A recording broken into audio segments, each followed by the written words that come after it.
Hello. Welcome to my podcast show, Talk Time with Tosin, where I talk about issues relating to mental health, healing from trauma, spirituality, and many more.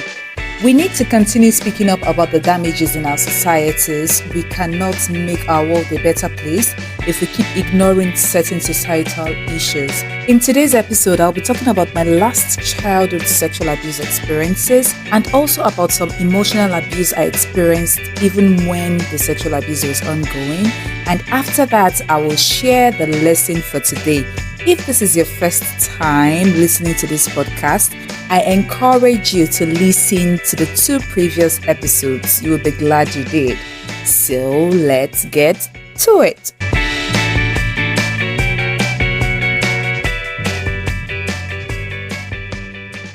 In episode 2, I talked about the most intense sexual experience I had with the Reverend, who was the pastor of my parents' church.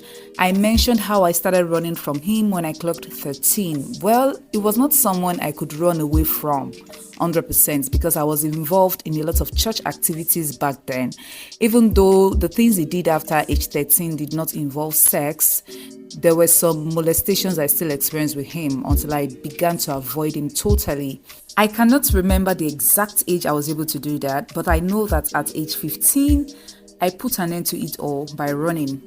Leaving that town when I started my tertiary education in another state helped a lot in that regard. Around age 14, 15, another person I experienced was our church organist.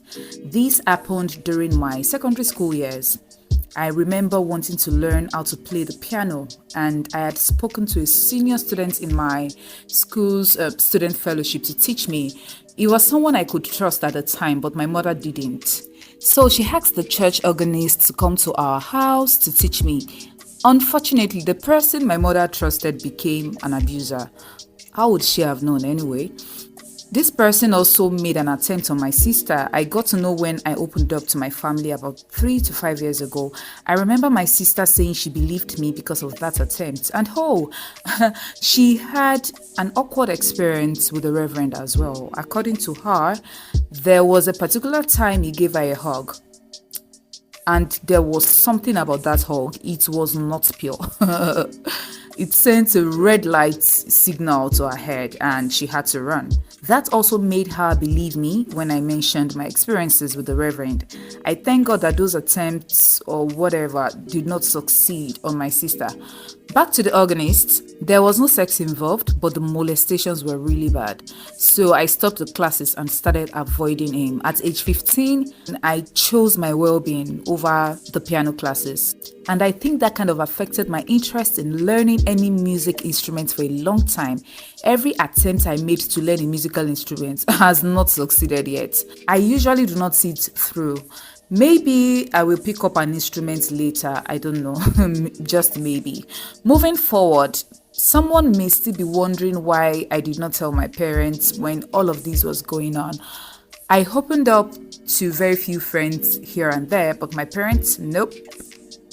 But I am glad I didn't, because I'm not sure my parents would have had a maturity or emotional intelligence to handle all of that. Now, what do I mean by that?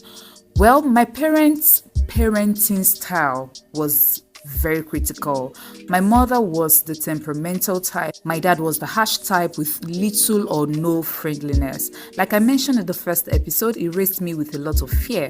My siblings and I did not have a cordial relationship with him, but we gave him the respect children should give their father. Yes, we did. We bonded more with my mother anyway, when our temper is not all over the place. Personally, I did not like my dad because I saw his harshness as unnecessary, and I also saw him as someone I needed to recover from. This applies to my mom too. Anyway, my mom is better now. Old age has changed her a little, but she's still a yella. I don't hold that against them anymore. I have forgiven them. I believe they did the best they could based on what they knew about parenting. If they knew better, they would have done better. I must mention as well that I had a lot of crises as a teenager, internal kind of crisis. I think I was already dysfunctional as a result of all the things that happened. My performance in school swung back and forth like a pendulum. I wasn't really smart, at least my parents shouted that in my ears a lot of times. I was too different. I am not sure they understood my uniqueness because they didn't just know how to handle it. I heard, why can't you be like your sister? Many, many, many times, to the point where I thought something was wrong with me. My mom was an expert in comparisons. She compared me to every child she saw that was smarter than me or performed better in school. As long as the child was better than me, the comparison always happened. At some point, there was nothing I did that was good in her eyes. I tried pleasing her and my dad a lot of times, but when I saw that no matter what I did, I still got comparisons, I just gave up. I gave up trying. There was too much emotional turmoil in my soul. In fact, there were days when I would try to do things right, but somehow things would go wrong. It was like the negative words they used over and over on me became a force. Sort of, words are really powerful. And everybody knew how bad or weak Tosin was at the time. My mom had a specialty in telling everyone who cared to listen how weak or terrible I was. I think it's a thing that some parents do to indirectly tell people that, we are good parents. It is just this child that is making us look otherwise. If you're a parent, you're listening to me right now and you do this, please stop it. I will explain why when I get to the lesson for today. Back to my story. Following all that happened, I think I became numbed at some point. My self-esteem and sense of self-worth dropped to zero. I began to hate myself. I just wanted to finish secondary school, leave my parents' church, leave home, and never look back so I could breathe. And that was what I did. That's enough story for today. You want to know more? Look out for episode 4. Moving on to the lesson for this episode. Beloved parents, I told you I have a lot to share with you, all right? So what I have to share with you today is, please calm down.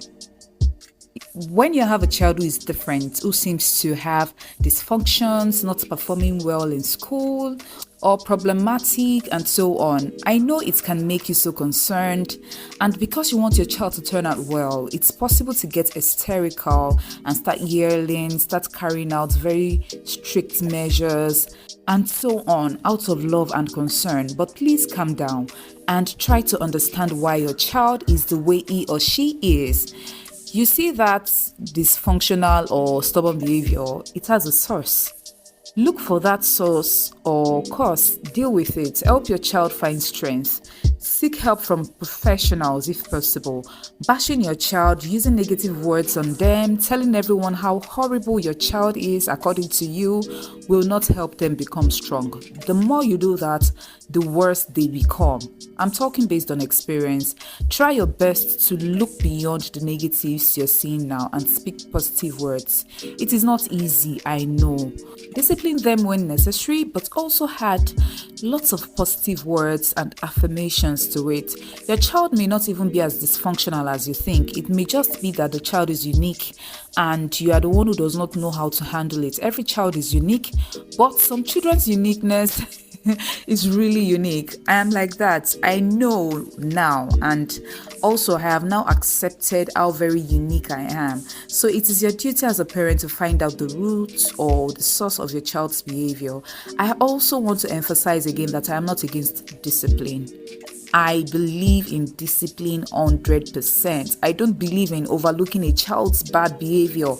But I am not a fan of extreme toxic measures. What's the essence of your discipline if it tears down your child's self-esteem? What's the essence of having a seemingly okay child with zero self-esteem, zero confidence, and with an inferiority complex so bad that they can't even stand up to their peers?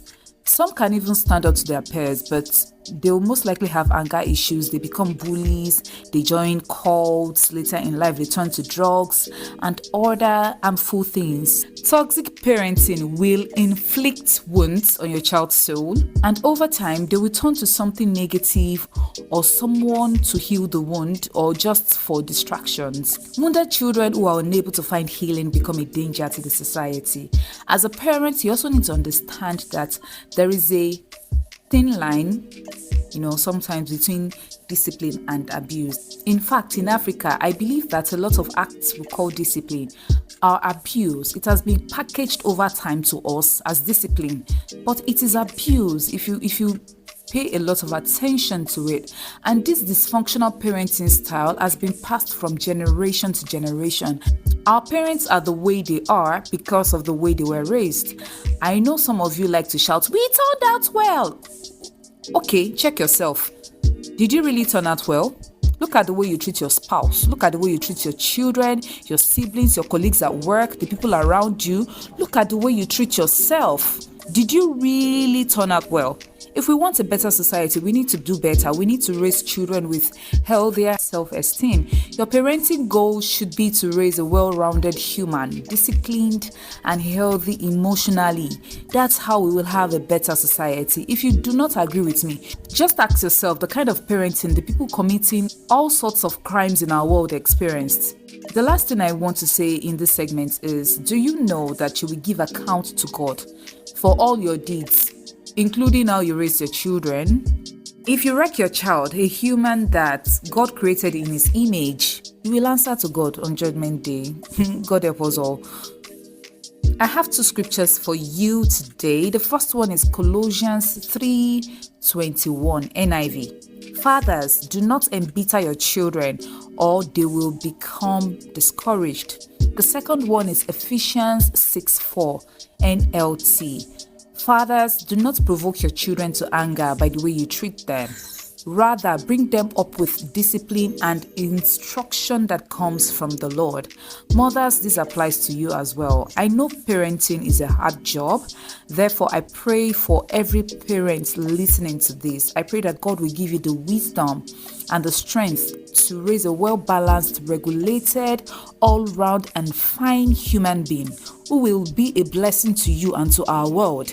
The devil is always looking for ways to destroy children. I pray that you will not be the one he will use to destroy the beautiful child God brought into the world through you. In Jesus' name, amen. Thank you for listening to this episode. I hope you learned something meaningful. This is Talk Time with Tosin, episode 3. More episodes are coming. An episode drops every week, Thursdays precisely.